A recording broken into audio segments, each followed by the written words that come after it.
आज की ये खौफनाक कहानी उड़ीसा के गजपति डिस्ट्रिक्ट के एक छोटे से गांव की है, जहां आज से 13 साल पहले एक 3 दिन की बच्ची जिसे उसके माँ बाप रोड पर छोड़कर चले गए थे, उसे लक्ष्मीकर नाम की एक औरत और उसके पति ने देखा और बिना कुछ सोचे समझे वहां से उठा लिया। उसे लीगली अडॉप्ट करके अपनी बेटी जैसा लाड प्यार दिया। लड़की को अडॉप्ट करने के 1 साल बाद ही उस औरत के हस्बैंड की डेथ हो गई। सिंगल पेरेंट होते हुए भी लक्ष्मीकर ने अपनी बेटी को कभी किसी चीज़ की कमी नहीं होने दी। वो दिन रात मेहनत करती सिर्फ अपनी बेटी के लिए। जैसे जैसे ये लड़की बड़ी हो रही थी, लक्ष्मीकर को समझ आ गया था कि वो गलत संगत में पड़ रही है। इस लड़की के एक साथ 2 लड़कों के साथ नाजायज संबंध थे, जिनकी उम्र 20 और 21 साल थी। 20 साल का गणेश रथ और 21 साल का दिनेश साहू, दोनों ही उम्र में लड़की से काफ़ी बड़े थे। लक्ष्मीकर को जब पता चला तो उसने अपनी बेटी को समझाने की बहुत कोशिश की। बार बार समझाने पर भी वो लड़की नहीं मानी। उल्टा माँ का समझाना उसके दिल में इतना गुस्सा और नफरत भर गया कि उसने अपने माँ को ही मार दिया।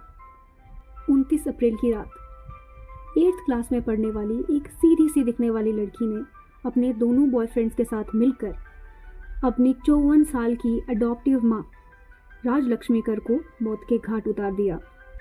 पहले तो उसने अपनी माँ को नींद की बहुत सी गोलियां देकर बेहोश कर लिया और बेहोश होने के बाद उसने तकिए से अपनी माँ की सांसें रोक दी। सुबह होते ही इस लड़की ने प्लान के मुताबिक रिश्तेदारों को ये कहा कि रात को सोते हुए ही उसकी माँ को हार्ट अटैक आ गया। अगले ही दिन यानी 30 अप्रैल को भुवनेश्वर में लक्ष्मीकर का अंतिम संस्कार भी कर दिया गया। सब कुछ इस लड़की के प्लान के अकॉर्डिंग ही चल रहा था, पर लक्ष्मीकर का भाई यानी शिबा प्रसाद मिश्रा को इस कहानी पर शक हुआ, तो शिबा प्रसाद ने लड़की का फ़ोन चेक करना स्टार्ट किया और इंस्टाग्राम चैट्स पे उसने जो देखा उससे उसके होश उड़ गए। चैट पर उसने देखा कि वो अपने दोनों बॉयफ्रेंड्स के साथ मिलकर काफ़ी लंबे समय से इस मर्डर को प्लान कर रही थी।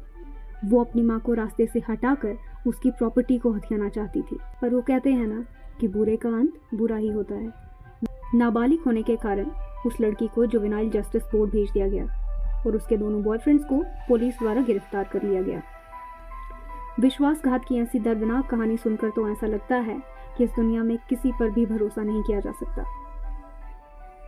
ऐसी और सच्ची घटनाएं सुनने के लिए हमारे साथ जुड़े रहें आपके अपने चैनल द डार्क क्रॉनिकल्स पे। धन्यवाद।